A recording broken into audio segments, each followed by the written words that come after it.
Today I'm going to tell you a story that starts with a lonely grave and ends in a storm of bullets and blood. It's the story of a red-haired widow named Margaret, a woman who thought she'd already lost everything. But she was wrong. When Comanche warriors surrounded her tiny cabin, their fearsome leader, Nightwolf, made a choice that would ignite a firestorm of love, betrayal, and vengeance. What happened next, nobody could have predicted. If you want to hear more stories that keep you on the edge of your seat, help us get to 100,000 subscribers. Hit that subscribe button and comment where you're listening from. It means the world to us. The first sign that Margaret's world was about to end for a second time wasn't a sound. It was the opposite. It was the silence. One moment, the Colorado forest was alive, buzzing with the sound of insects and chirping birds. The next, a heavy blanket of quiet fell over the pines. Even the wind seemed to hold its breath. Margaret O'Sullivan stood from her husband's grave, her hand tightening on the cold steel of the rifle she now carried everywhere. Her flame-red hair was a splash of fire against the dark green of the woods, a beacon in the gloom. For 3 months, this clearing, this cabin, and this simple wooden cross had been her entire world. A world built on a memory. She was 24, with skin like porcelain and eyes the color of moss after a rainstorm. But the wilderness had etched a hardness into her delicate features. She was no longer the soft girl who had followed her husband, Thomas, into the frontier. She was a survivor, or she had been until now. A flicker of movement in the trees to her left, a shadow that didn't belong. Her heart hammered against her ribs, a frantic drumbeat in the sudden, terrifying quiet. She raised the rifle to her shoulder, the stock familiar and solid against her cheek. Then another shadow detached itself from the woods. And another. They emerged like ghosts from the morning mist. 7 of them, mounted on painted horses that danced nervously, their hooves muffled by the pine needles on the forest floor. Comanche. Their faces were stark with the geometry of war paint, their eyes holding the flat, deadly calm of men who lived with death as a constant companion. Margaret's breath hitched, but her hands were steady. Thomas had taught her to shoot. "Never waste a bullet, and never show them you're scared," he'd said. "Stay back," she yelled, her voice cutting through the silence. It sounded stronger than she felt, less like a plea and more like a command. "I have nothing you want, but I'll defend my home." The warriors didn't charge. They held their positions, a loose, menacing circle around her small cabin. They were waiting. It was a predator's patience, the kind of stillness that comes right before the strike. The air grew thick, heavy with unspoken violence. Then from the darkest part of the forest directly in front of her, a new rider appeared, and the world seemed to stop. He was a giant, even on horseback, taller than any man she'd ever seen, with shoulders as broad as a doorway. His black hair was long, braided with eagle feathers that seemed to cut the air as he moved. War paint, a brutal slash of red and black, accentuated his high cheekbones and the sharp line of his jaw. But it was his eyes that stole the air from her lungs. They were dark, fiercely intelligent, and they pinned her in place, stripping away her defiant facade and seeing the terrified woman hiding beneath. This was their leader. He dismounted in a single fluid motion, landing with a silence that was unnatural for a man his size. He began to walk toward her, his hands held open, but his weapons were close, so close. Margaret kept the rifle aimed at his chest, her finger resting on the trigger. He was a walking storm, a force of nature given human form, and every instinct screamed at her to run. But there was nowhere to go. He stopped just a few feet away, close enough for her to see the intricate beadwork on his buckskin shirt and the network of old scars that crisscrossed his arms. He was even more intimidating on foot, towering over her 5'2" frame. "You are the widow," he said. The words, spoken in clear, accented English, shocked her more than a war cry would have. His voice was deep, a low rumble that seemed to vibrate in her bones. "You speak English," she whispered, her surprise momentarily overriding her fear. "I know many things about the whites who steal our land," he replied, his tone impossible to read. It was neither friendly nor hostile. It was simply a statement of fact. "I know about the woman with hair like fire, who buries her husband and refuses to leave his bones." A cold dread washed over her. He hadn't just found her. He'd been watching her. For how long? Days? Weeks? This wasn't a random raid. It was a calculated visit. "My name is Margaret O'Sullivan," she said, forcing herself to lift her chin. "This land is mine. I won't be driven from it." Something flickered in his dark eyes. It might have been surprise. It might have been respect. "I am Ayana Tuno," he said. "In your tongue, Night Wolf. This land belonged to my people for 1,000 moons before your paper laws were ever written." He gestured to his warriors who were now shifting impatiently on their horses. "My men want to kill you. They say a white woman living here is an invitation for more to come. They say your life is a threat to ours." Margaret's knuckles were white on the stock of her rifle. "And what do you say?" Nightwolf was silent for a long, agonizing moment. He studied her, his gaze so intense it felt like a physical touch. She felt as if her entire life, her grief, her stubborn pride, was being weighed on a scale she couldn't see. The fate of her world hung on his next words. "I say," he began, his voice dropping even lower, "that killing a brave woman brings no honor." Margaret felt a tiny, impossible surge of hope. "But," he continued, and the hope died in her throat, "winter is coming. This is no place for one person. You cannot stay here." He took a step closer, and the scent of leather and wood smoke filled her senses. "You will come with us." It wasn't a request. "Come with you," she stammered. "Where?" "To my people. You cannot survive here, and my warriors will not leave a threat behind." He glanced at his men, their faces grim and unforgiving. The unspoken message was clear.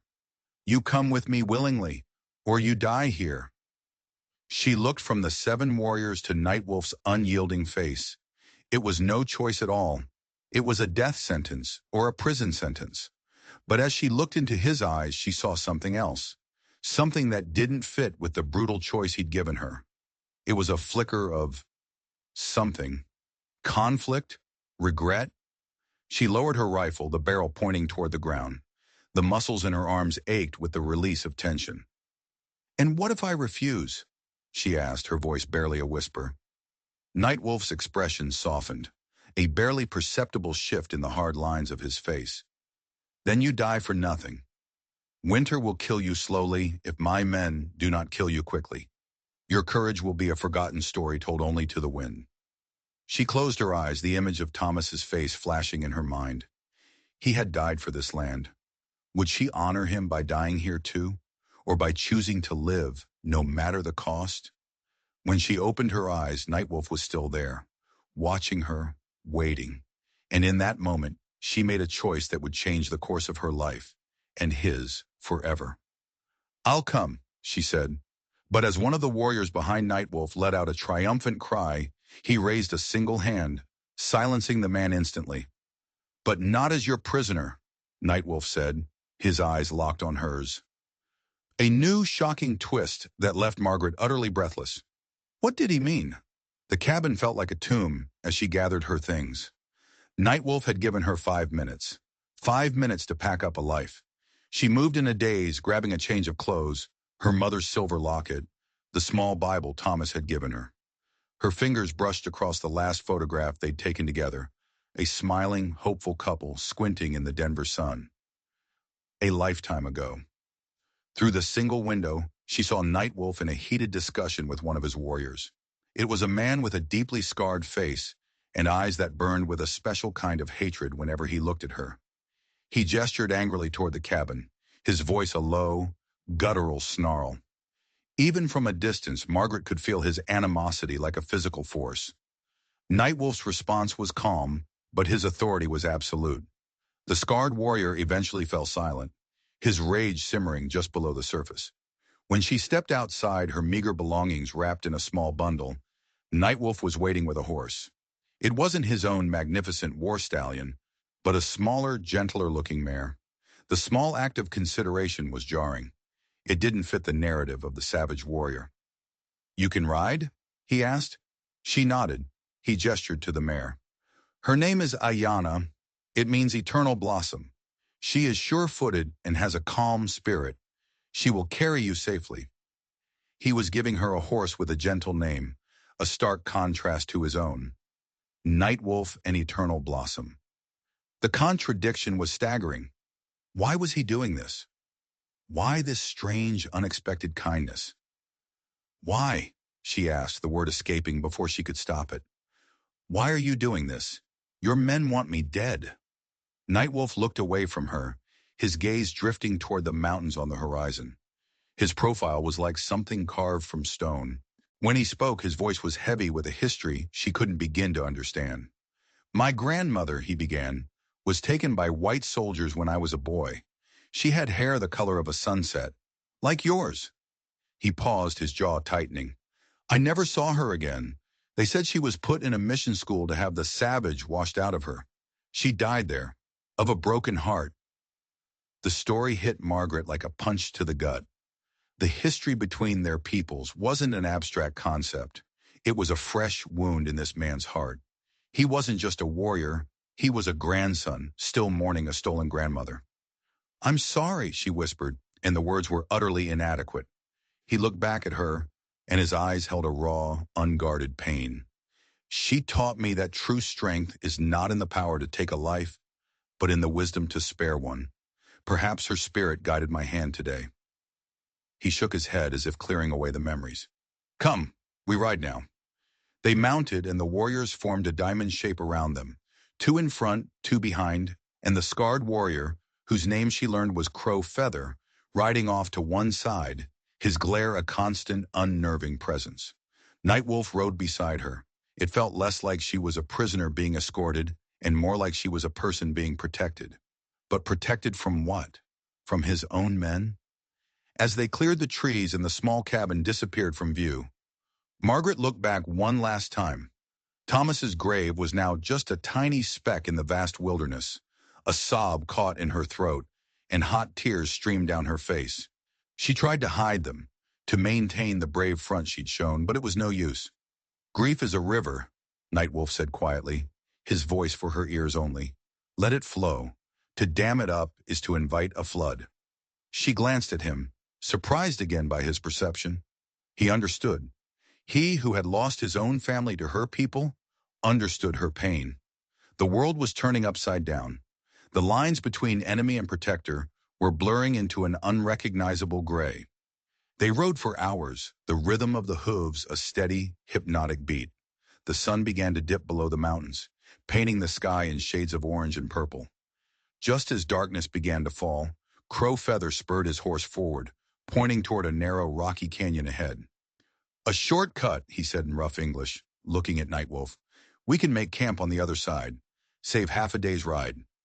Nightwolf stared into the growing shadows of the canyon, his expression unreadable. He seemed to hesitate. No, Nightwolf said finally. The long way around is safer. We will camp by the river. Crowfeather's face contorted in a sneer. The great Nightwolf is afraid of a few shadows? Or is he so softened by the white woman he has forgotten how to lead warriors? The insult hung in the air, sharp and poisonous. The other warriors shifted, their eyes darting between their leader and his defiant second-in-command. Nightwolf's face remained a calm mask, but Margaret saw the muscles in his jaw bunch. I have spoken, Nightwolf said, his voice dangerously low. We go around. He turned his horse, expecting the others to follow. But as his back was turned, Crowfeather's hand darted to the bow slung across his back. He knocked an arrow with lightning speed, the target not Nightwolf, but Margaret.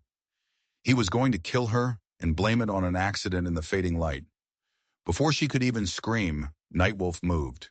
He spun his horse with impossible speed, a tomahawk appearing in his hand as if from thin air.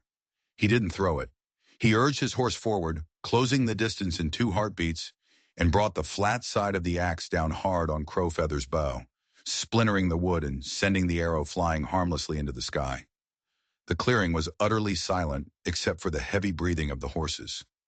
Nightwolf was a mask of cold fury, his eyes burning with a light that promised death. You challenge my command again, Crowfeather, Nightwolf hissed, and I will send your spirit to the crows you are named for. She is under my protection. An attack on her is an attack on me. Do you understand? Crowfeather, his face pale with a mixture of fear and humiliation, could only nod. Nightwolf had just declared war on his own man. For her, a stranger, an enemy. The journey had just begun, and it was already soaked in bloodlust and betrayal. Margaret realized with a sickening lurch that the warriors circling her weren't the only threat. The greatest danger might be riding right beside her. The tension during the rest of the journey was so thick, Margaret felt she could barely breathe. Crow Feather rode at the back of the group, his hatred a palpable force that prickled the back of her neck. The other warriors were silent, their loyalties clearly divided. She was a spark, and Nightwolf had placed her in the middle of a powder keg. They camped by a rushing river, the sound of the water doing little to soothe her frayed nerves. Nightwolf didn't tie her up. He didn't need to. He simply laid his own bedroll a few yards from hers, a silent guardian in the darkness. She lay awake for hours, staring at the canopy of stars, wondering what she had gotten herself into. This man, Nightwolf, was a walking contradiction. He was a fierce warrior who spoke of his grandmother with gentle sorrow, a leader who would defy his own men for a principle she couldn't yet understand. The next day, as they rode through a dense aspen grove, the world exploded. A gunshot cracked through the air, and one of Nightwolf's warriors cried out, slumping forward on his horse with a dark stain spreading across his back. Ambush! More shots followed, ripping through the leaves from the ridge above. These weren't arrows. They were rifle shots. White men. "Get down!" Nightwolf roared, shoving Margaret from her horse and pulling her behind a cluster of boulders. His warriors scattered, taking cover and returning fire.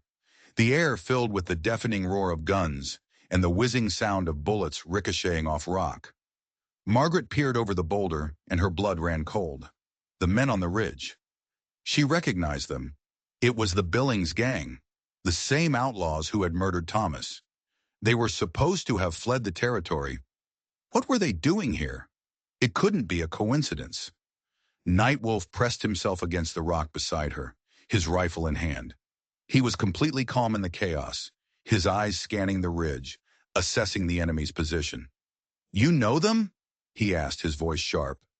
He had seen the look on her face. They killed my husband," she stammered, her mind reeling. Nightwolf's eyes narrowed. He looked from her to the men on the ridge, and a dark, dangerous understanding seemed to dawn on his face. This wasn't a random encounter. The outlaws weren't here for the Comanche. They were here for her. But why? What could they possibly want from the destitute widow of a man they'd already killed? "Stay here," he commanded, and before she could protest, he was gone, melting into the trees like a shadow, moving to flank their attackers. The firefight intensified. Crow Feather and the other warriors fought with savage efficiency, providing cover fire. Margaret was alone behind the rock, her mind racing. The Billings gang, Thomas, the Comanche. None of it made sense. Thomas had been a simple farmer. They had nothing of value. The outlaws had taken their only horse and the few dollars they had. Why would they come back? Then a memory surfaced, a conversation she'd had with Thomas weeks before he died. He'd been agitated, looking over his shoulder constantly. He'd mentioned an old partner, a map, a score that had gone wrong years ago. She had dismissed it as foolish talk, a dream of a better life. But what if it wasn't? Suddenly, a hand clamped over her mouth from behind, dragging her back from the boulders. It was one of the outlaws, a grimy, bearded man with rotten teeth and cruel eyes. He'd circled around while the others kept the warriors busy. "Well, look what we have here," he sneered, his breath hot and foul on her cheek. "The pretty little widow. Billings will be mighty pleased. You're going to show us where your husband hid it." "Hid what?" she gasped, struggling against his grip. "Don't play dumb," he snarled, pressing the barrel of a pistol to her temple. "The gold. The map led us to this valley. Thomas told us in a letter he'd found the old Spanish mine. He was supposed to cut us in, but he got greedy, so we paid him a visit. Now you're going to finish the deal." Gold, a Spanish mine. Thomas hadn't been a simple farmer. He'd been a treasure hunter. He hadn't been killed defending his home. He'd been killed because of a secret he'd kept from her. Her entire life, the foundation of her grief, was a lie. The outlaw started dragging her up the hill, toward his companions. Her mind was a whirlwind of shock and betrayal. Thomas, a liar, a thief. But then another feeling rose up, hot and fierce, burning away the grief. Rage. These men had not only killed her husband, they had shattered the memory of him. She wasn't going to be their victim. With a guttural scream, she stomped down hard on the outlaw's instep with the heel of her boot. He howled in pain, his grip loosening for a fraction of a second. It was all she needed. She slammed her elbow back into his ribs and wrenched herself free. She didn't run. She dove for the rifle she dropped, scooping it out of the dirt. The outlaw recovered, raising his pistol, his face a mask of fury. "You little—" He never finished the sentence. A blur of motion came from the trees. It was Nightwolf. He moved with a terrifying, lethal grace, his tomahawk a blur of silver. The outlaw's eyes went wide with shock as Nightwolf slammed into him, and the two men went down in a brutal tangle of limbs. The fight was short and savage. Nightwolf was not a man. He was a primal force. When it was over, the outlaw lay still, and Nightwolf rose, his chest heaving, his eyes burning with a cold fire. He looked at Margaret, then at the dead outlaw, and his gaze was filled with questions she had no answers for. The remaining outlaws, seeing their companion fall and realizing they'd lost the element of surprise, retreated back over the ridge, their gunshots fading into the distance. The clearing fell silent again, the air thick with the smell of gunpowder and blood. Two of Nightwolf's warriors were wounded, one dead, and it was all because of her, because of a lie her husband had told. Crow Feather stalked over, his face a thundercloud of rage. He kicked the dead outlaw's body. "White men fighting white men over the woman," he spat, his eyes filled with venom as he glared at Margaret. "She is a curse. She brings nothing but death. First she divides us, now she brings your soldiers to kill us." "They are not soldiers," Nightwolf said, his voice quiet but carrying an unmistakable edge of command. "They are thieves, and they were not here for us." He turned his gaze on Margaret, and she felt herself shrink under its intensity. "The man said you know where to find gold." The remaining warriors stopped tending to their wounded, their eyes previously filled with the heat of battle, now fixed on her with a new, avaricious gleam. The danger had just changed shape. Before, they wanted her dead because she was a threat. Now they might want her alive for a very different, and perhaps more dangerous, reason. "Is it true?" Nightwolf asked, his voice deceptively soft. "Did your husband find the yellow metal that drives your people mad?" She was trapped. If she said yes, she became a tool, a map to be used and discarded. If she said no, they would think she was lying, and her life wouldn't be worth a damn. Her lie of a life had just been replaced by an impossible, deadly truth. "Yes," Margaret said, her voice shaking but clear.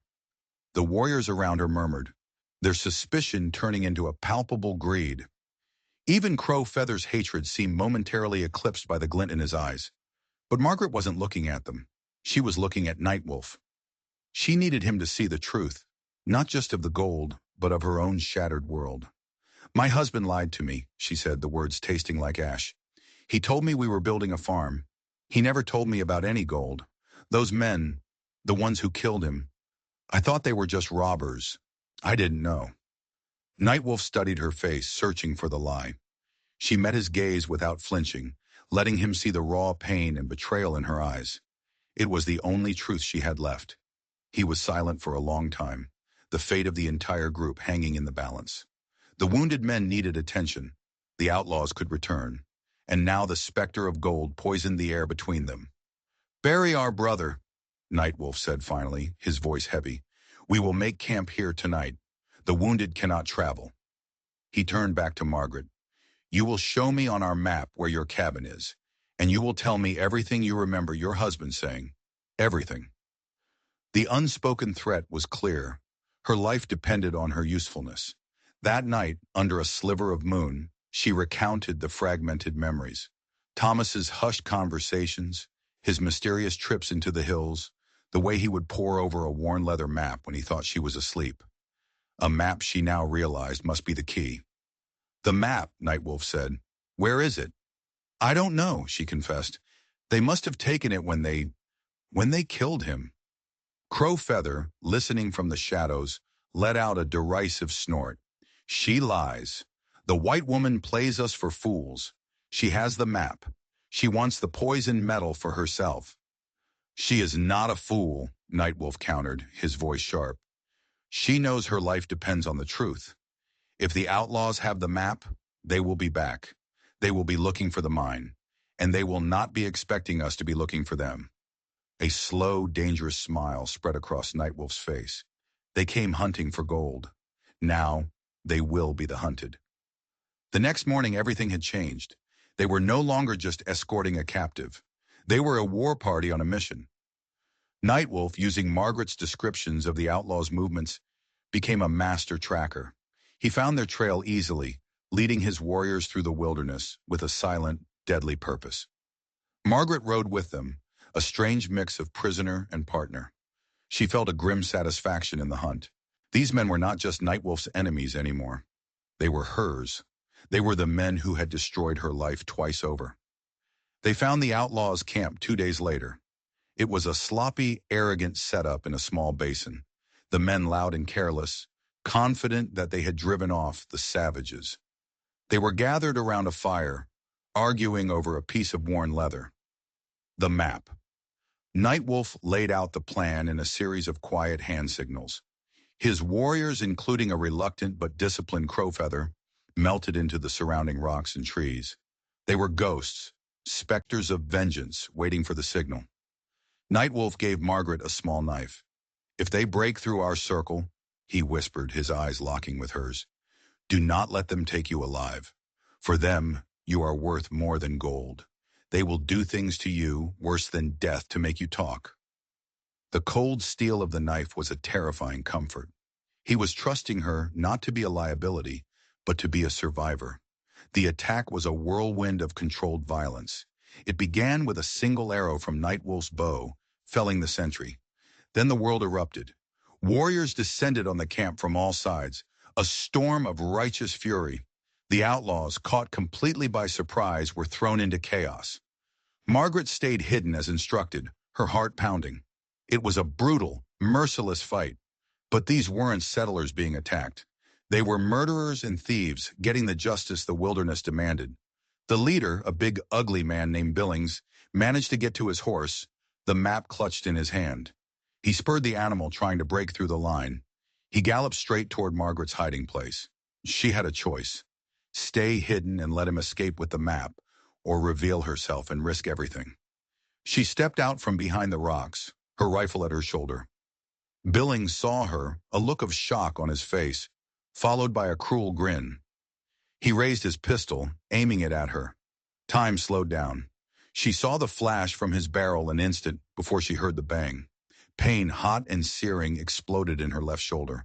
The impact threw her backward, the rifle flying from her hands. But as she fell, she saw an arrow sprout from Billings' chest. He looked down at it, a comical expression of surprise on his face, before toppling from his horse. Nightwolf stood on the rocks above, his bow still raised, his face a mask of cold, deadly rage. The fight was over. The outlaws were all dead. The map, stained with Billings' blood, lay in the dust.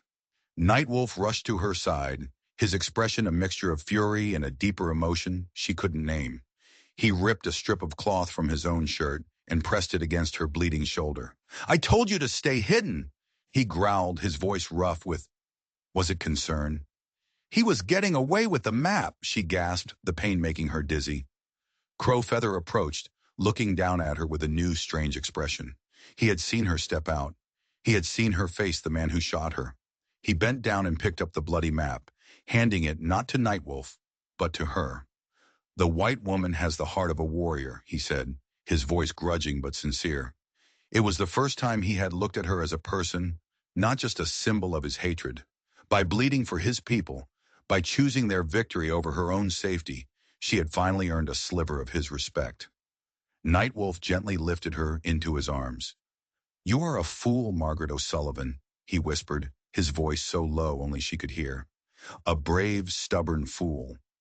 As he carried her back to their camp, the world fading into a haze of pain, she realized that the gold meant nothing to her. The map meant nothing.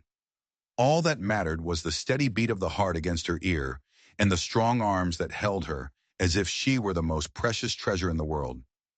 The hunt for gold had ended, but a new, far more dangerous journey had just begun. The arrow that found Crow Feather's son came out of nowhere. They had made camp in a hidden cove, a place of healing. For days, Nightwolf and a woman named White Dove, the tribe's healer, tended to Margaret's wound. The pain was immense, but it was the feverish dreams that truly terrified her. In them, she saw Thomas's smiling face dissolve into the sneering grin of Billings, her husband and his murderer becoming one. She was adrift, her past a lie and her future a terrifying blank. During her recovery, a fragile truce had formed. Crow Feather, seeing her courage and her suffering, treated her with a stoic, reserved respect.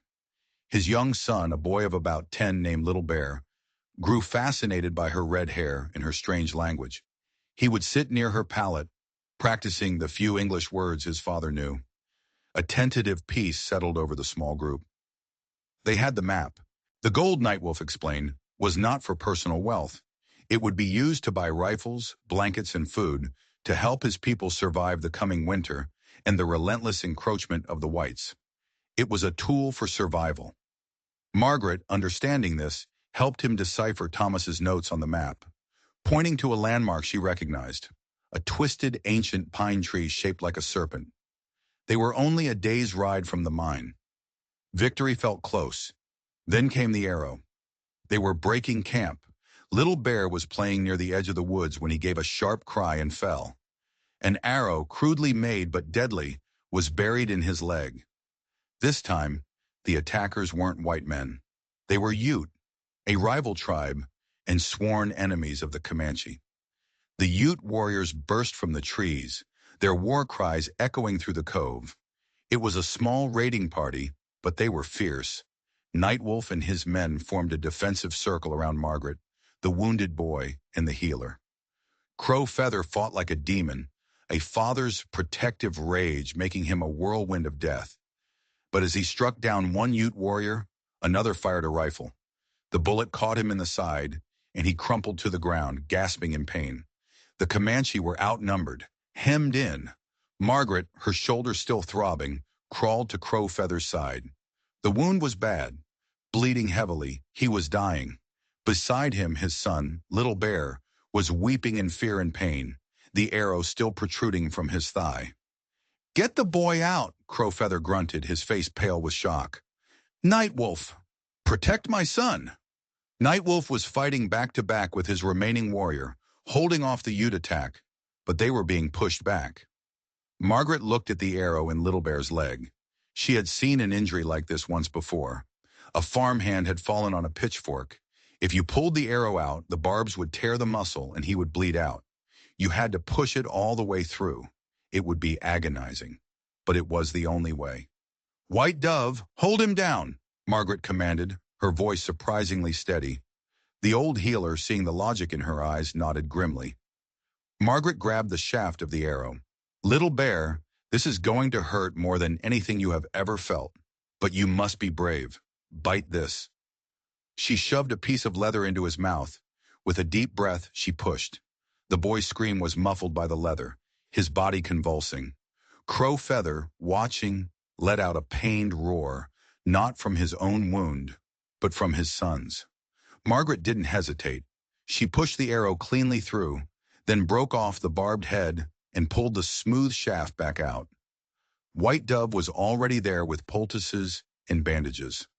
At that moment, the Ute warriors made their final push.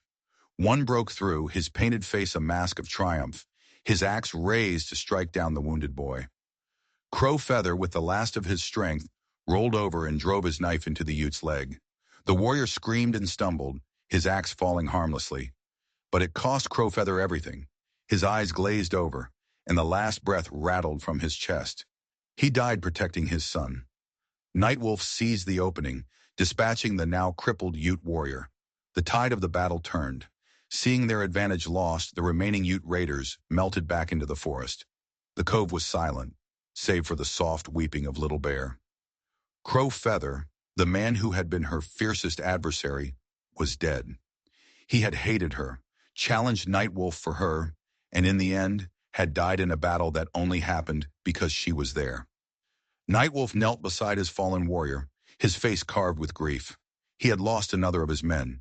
His mission to unite his people, to save them, was costing him the very people he sought to protect. He looked at Margaret, then at the now fatherless little bear. The weight of leadership, of life and death, was crushing him. The gold had brought them nothing but blood and sorrow. "This is a cursed quest," his remaining warrior said, his voice hollow. "The spirits are angry. We should leave this place. Leave the map. Leave the woman." Nightwolf stood up, his shoulders slumped. For the first time, Margaret saw not a great chief, but a man on the verge of breaking. He looked at the map, then at her, his eyes full of a terrible, weary despair. "He is right," Nightwolf said, his voice barely a whisper. "This ends now. The cost is too high." He took the map from his pouch, the map that had cost her husband his life, the map that had cost Crowfeather his. He held it over the dying embers of their campfire. He was going to burn it. He was going to give up. And in that moment of despair, Margaret knew she couldn't let that happen. Crowfeather's death, her own wound, Thomas's foolish greed, it all had to mean something. "No," she said, stepping forward. She put her hand on his, stopping him from dropping the map into the flames. You can't let his death be for nothing." He looked at her, his eyes dark with pain. "More will die. For what? A medal that brings only greed and death? It will also bring rifles to protect your people. Blankets for the children, food for the winter," she countered, her voice ringing with a strength she didn't know she possessed. "You started this to save them. You can't stop now. Crowfeather wouldn't want you to." She looked down at the weeping boy. "Little Bear has no father now. Who will be his chief? A man who runs from a fight, or a man who finishes it?" Her words struck home. He looked from her fierce, determined face to the young boy who now depended on him completely. The despair in his eyes slowly burned away, replaced by a familiar, hard resolve. He pulled the map back from the fire. "We will honor the dead by finishing their fight," he said, his voice once again the voice of a chief. He looked at her, and the distance that had been between them, captor and captive, white and Comanche, seemed to vanish. In its place was a bond forged in blood and fire, a partnership. "We will find this mine," he declared, "and we will take from the earth what our people need to survive. Then we will bring Crowfeather's body and his son home." They buried the dead and tended to the living, their small group united by a shared grim purpose. As they prepared to leave, Little Bear, his leg bandaged, hobbled over to Margaret. He looked at the body of his father, wrapped in a burial blanket, and then back at her. "My father said you have a warrior's heart," the boy said in his own language, with White Dove translating. He was not wrong. The words from the son of the man who had once wished her dead were a greater treasure than any mine full of gold. The journey was almost over, but the final test, the mine itself, lay ahead. And Margaret had a chilling premonition that the earth would not give up its treasure without one last terrible price. The entrance to the mine was hidden, just as the map promised, behind a waterfall that cascaded down a sheer rock face. It was a dark, gaping maw in the mountainside, a place that felt ancient and sorrowful. The air that seeped from it was cold and smelled of damp earth and forgotten things. They had brought Little Bear with them, carrying him on a travois. The boy was quiet, his grief a heavy shroud around his small shoulders. Nightwolf's last warrior, a man named Stone Hand, was grim and silent, his belief in the mission clearly shaken. Only Margaret and Nightwolf seemed driven by an unshakable resolve. For him, it was the survival of his people. For her, it was a need to wring some meaning from the wreckage of her life. "The spirits do not like this place," White Dove, the healer, said, her old eyes scanning the dark entrance. "It is a wound in the mountain." "We will not be long," Nightwolf promised. "Stone Hand, you will stand guard with White Dove and the boy. Margaret and I will go inside. We must move quickly." He handed her a torch. As their eyes met in the flickering light, a silent understanding passed between them. They had started this as enemies. Now they were about to step into the dark heart of the mountain together. The tunnel was narrow and slick with moisture. It wound deep into the earth, the sound of the waterfall fading behind them, replaced by an unnerving silence. The air grew colder, heavier. After a few hundred feet, the tunnel opened into a large cavern. And there it was. The torchlight glinted off a thick vein of gold running through the rock wall like a frozen river of sunlight. It was more than she could have ever imagined. It was a king's ransom. It was salvation. But there was something else in the cavern. In the center of the floor was a skeleton, clad in the tattered remains of a Spanish conquistador's armor. One skeletal hand was clutching a leather-bound journal. The other was still wrapped around the hilt of a rusted sword that was plunged deep into the chest of another skeleton. This one clearly Native American. They had killed each other over the gold centuries ago. The curse felt real, a cold presence in the dark. Nightwolf ignored the grim tableau. He ran his hand over the vein of gold, his expression one of awe and relief. "There is enough here," he breathed, "enough for many winters." They set to work, using tools they had brought to pry chunks of the soft metal from the rock. They worked in silence, the only sounds the scrape of metal on stone and their own breathing. They filled several leather sacks, the weight of their people's future heavy in their hands. As Nightwolf worked to free a particularly large nugget, his tool slipped, striking the rock wall near the vein. A low groaning sound echoed through the cavern. A fine dust rained down from the ceiling. "What was that?" Margaret whispered, her eyes wide with alarm. "The mountain is old," Nightwolf said, though he too had frozen, his eyes scanning the ceiling.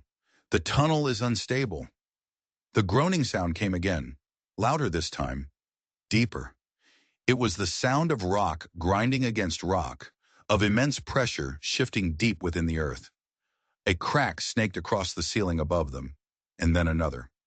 "We have to get out," Nightwolf said, grabbing the sacks of gold. "Now!"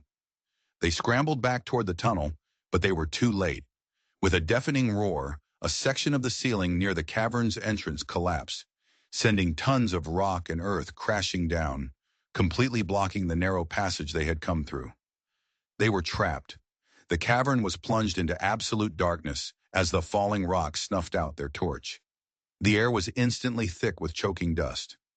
Margaret screamed, a raw, terrified sound that was swallowed by the echoing thunder of the cave-in. A hand found hers in the dark, strong, steady. "Margaret, are you hurt?" It was Nightwolf, his voice close.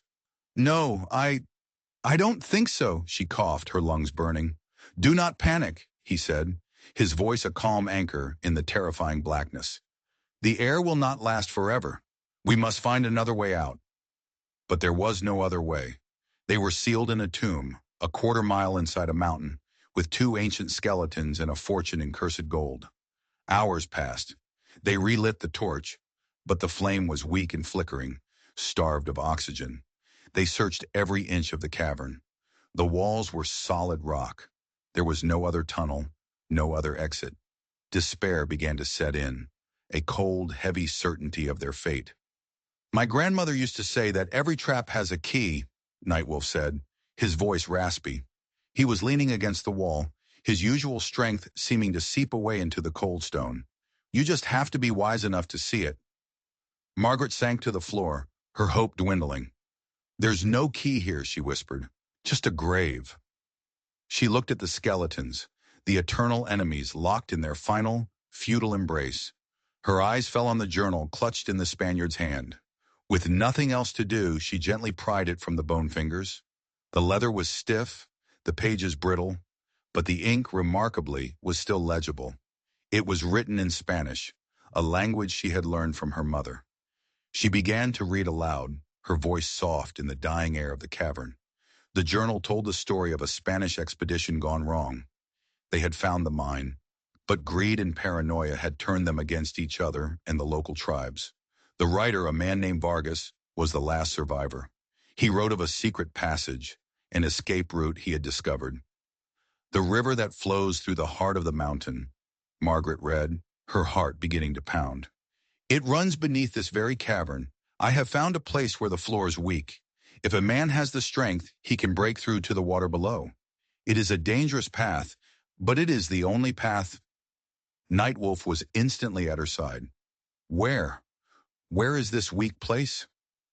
They followed the journal's description to a corner of the cavern where the floor sounded hollow when they stamped on it. Using their tools, they began to chip away at the rock. It was back-breaking work in the thinning air. Their muscles screamed. Their lungs burned. The torch flickered and died, plunging them back into darkness. They kept working, guided by touch alone. Finally, with a loud crack, the rock gave way. A rush of cold, damp air met them. Below them, they could hear the sound of rushing water. It was the underground river, their escape. The gold, Margaret said. We can't carry it and swim. Nightwolf was silent for a moment. He had come here for his people. To leave empty-handed was to accept defeat. My people cannot live on gold if their chief is dead, he said finally. Our lives are more important. We leave it. It was an incredible sacrifice. The salvation he had sought was within his grasp, but he was choosing to let it go to save them. He lowered her through the hole first. The water was shockingly cold, the current swift and powerful. It pulled at her, trying to drag her under. Then Nightwolf was beside her, his strong arm around her waist, keeping her head above the surface. Hold on to me, he yelled over the roar of the water. The current will take us out. They were swept into the churning blackness, tossed and turned by the river's relentless power. It was a terrifying, disorienting ride through the mountain's dark veins. Margaret clung to Nightwolf, her face pressed against his chest, trusting him to guide them through the abyss. Just when she felt her strength give out, that her lungs would burst, she saw a pinpoint of light ahead. It grew larger, brighter. With a final, powerful surge, the river spat them out from the side of the mountain, back into the real world. They collapsed on the riverbank, gasping, shivering, but alive. They were miles downstream from the waterfall, bruised and battered, but they had survived. They had escaped the tomb. They had no gold, no rifles, no easy future. They had lost everything they had come for. But as Nightwolf helped her to her feet, his hand warm and strong in hers, and the morning sun warmed their faces, Margaret knew they hadn't lost everything. They had found something else in the darkness of the mountain, something far more precious than gold. They had found each other, and for the first time in a very long time, as she looked into the eyes of the Comanche chief who had saved her life, Margaret felt like she was finally home. Returning to the tribe was a somber affair. They arrived not with riches, but with a wounded boy, the body of a fallen warrior, and a story of failure. Nightwolf stood before the council, including his grandmother, the wise clan mother Winona, and told them everything. The outlaws, the Ute attack, the cursed mine, and the collapsed tunnel. He did not hide his decision to abandon the gold to save himself and Margaret. I have failed you, he said, his voice heavy. I promised you survival, and I have brought back only more death and sorrow. I am not fit to be your chief. He unfastened the eagle feathers from his hair, the symbol of his leadership, and laid them on the ground before the council. A heavy silence fell over the gathered people. The hope that had buoyed the tribe for weeks had been extinguished. Then a small voice piped up. He is not a failure. It was Little Bear, stepping forward, his legs still bandaged. He stood before the council, his back straight, his eyes fierce. Nightwolf saved my life. The red-haired woman saved my life. My father died fighting for them. He died fighting for our people. That is not failure. That is honor. Then to everyone's astonishment, White Dove, the old healer, stepped forward and stood beside the boy. Then Stone Hand, the surviving warrior. One by one, others who respected Nightwolf, who believed in him, came forward, forming a silent circle of support. But it was Grandmother Winona who spoke. She picked up the eagle feathers and walked to her grandson. A chief is not one who never fails, she said, her voice ringing with authority. A chief is one who never gives up. A chief is one who values the lives of his people more than any yellow metal. You brought back our son. You brought back this woman who has bled for us. You have brought back honor. You have not failed. She held out the feathers.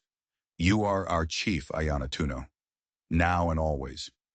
With tears in his eyes, Nightwolf accepted the feathers, his spirit and his leadership restored not by a treasure, but by the loyalty of his people. In the weeks that followed, Margaret found her place. She was no longer a guest or a captive. She was one of them. She worked alongside the women, learning their language, their crafts, their way of life. She helped White Dove tend to the sick, her knowledge of white medicine proving surprisingly useful. Little Bear became her shadow, and she, in a way, became the mother he had lost. Her old life felt like a distant dream.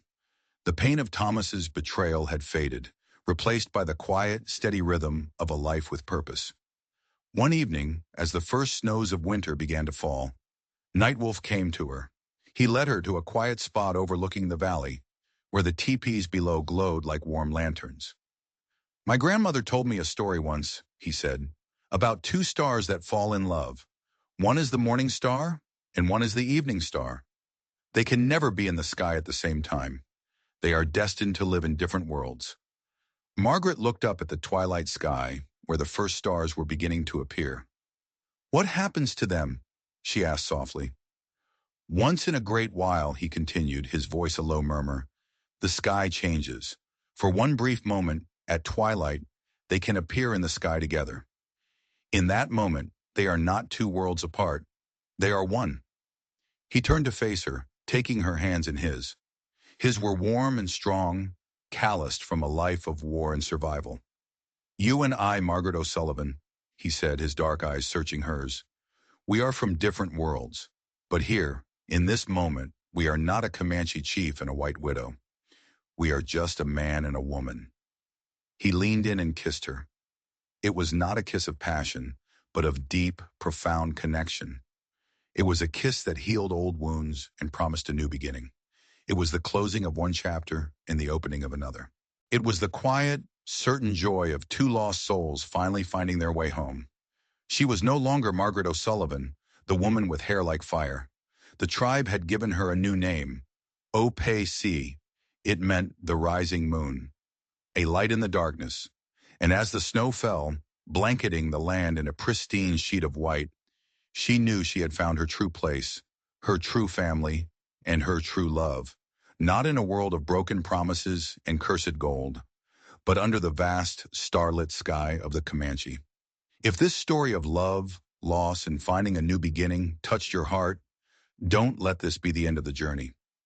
So many of us are searching for where we belong, and stories like this remind us that home isn't always a place. Sometimes it's a person. By subscribing to this channel, you're joining a community that believes in second chances and the power of love to bridge any divide. Hit that subscribe button and let us know in the comments what part of Margaret and Nightwolf's story moved you the most. Your support allows us to keep sharing tales that prove that even after the darkest night, a new moon can rise. Thank you for listening.